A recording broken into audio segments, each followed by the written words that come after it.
Ouais,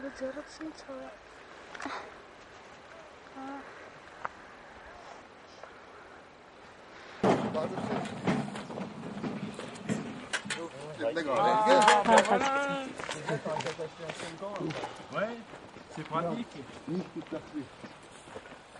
Voilà, ils me l'ont pas piqué, hein, les affaires. Ils les piquent pas, les affaires, hein. אינו רגלי שר רגלי. Чудо садится. כן, אתה זה יפה. פעלסטיס.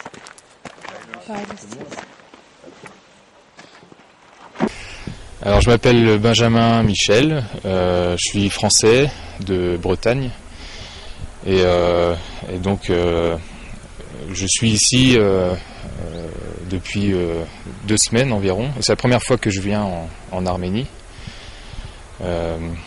J'ai l'intention de poursuivre des études à la capitale, à Yerevan. Donc je vais sans doute rester plusieurs mois dans le pays. Je parle pas arménien, mais je compte l'apprendre le plus rapidement possible. Et donc ici, je passe un mois sur le chantier pour avoir une première expérience en fait dans le pays et me permettre de poursuivre après plus facilement avec les locaux. Voilà, donc c'est une première expérience pour moi. Où tu as entendu parler de ce chantier? Par qui? Alors en fait, à l'école d'architecture de Lyon, j'ai entendu parler par l'intermédiaire d'un ami de la promotion qui avait l'intention de venir ici pour faire une campagne, donc avec l'organisation Terre et Culture. Et donc au fil d'une discussion, comme j'avais l'intention de venir en Arménie, je me suis intéressé à la campagne à mon tour. Et finalement, c'est moi qui ai pris sa place par un concours de circonstances. Donc je me suis retrouvé là, à sa place, mais sans rancune aucune. Est-ce que, en fait, tu trouves cette expérience intéressante d'être... Oui, tout à fait. C'est déjà premier point des paysans pour un occidental. Et puis, et c'est aussi plus personnellement une expérience d'immersion complète. Mais c'était un petit peu les objectifs que j'avais en venant ici, c'est de changer réellement de paradigme, en fait, de façon un peu de voir la culture d'un autre pays, mais en y étant réellement 24 heures sur 24, on va dire. Est-ce que tu as eu beaucoup de contacts avec les Arméniens locaux et qu'est-ce que tu en as retiré? Alors les contacts, ça reste très sommaire évidemment, vu que je ne parle pas la langue parfaitement. Donc avec quelques mots et quelques gestes, j'ai quand même réussi à me rendre compte que il y a un langage universel et on peut très vite se faire comprendre par où qu'on soit sur la planète de toute façon. Et donc ça c'est une bonne expérience aussi. Et ça se passe très bien, il n'y a pas de problème. Évidemment que ça se passe très bien. Le contraire m'aurait étonné. Alors c'est un concours de circonstances. Dans mon cursus scolaire, j'avais l'opportunité de poursuivre mes études à l'étranger. Et de toutes les destinations qui étaient envisageables, c'était pour moi une des plus mystérieuses.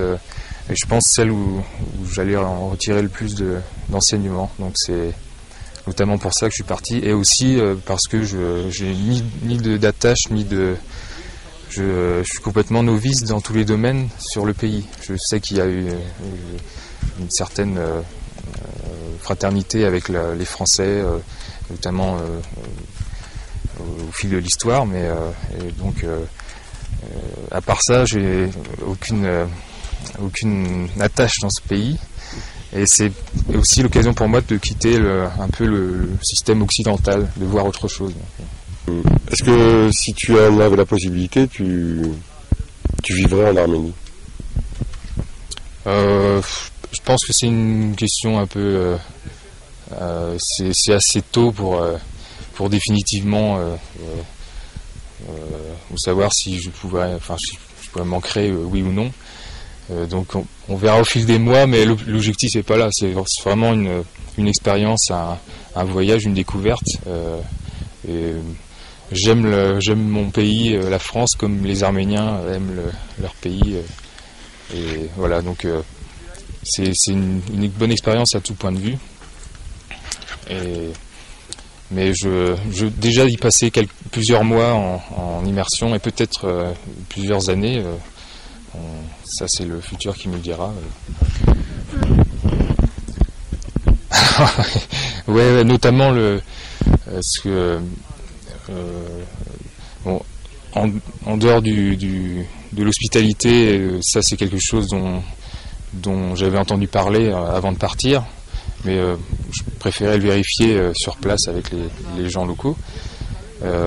Mais la culture aussi culinaire et le repas, la générosité dans le fait de bien manger et d'être c'est quelque chose qui m'a assez impressionné, notamment dans le petit village où on loge en fait. Donc ça c'est très impressionnant.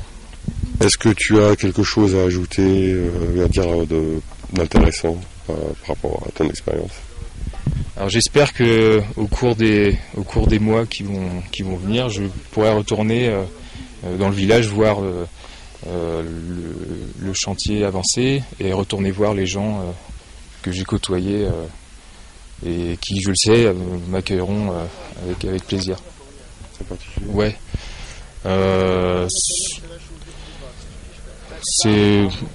J'ai pas. Alors moi,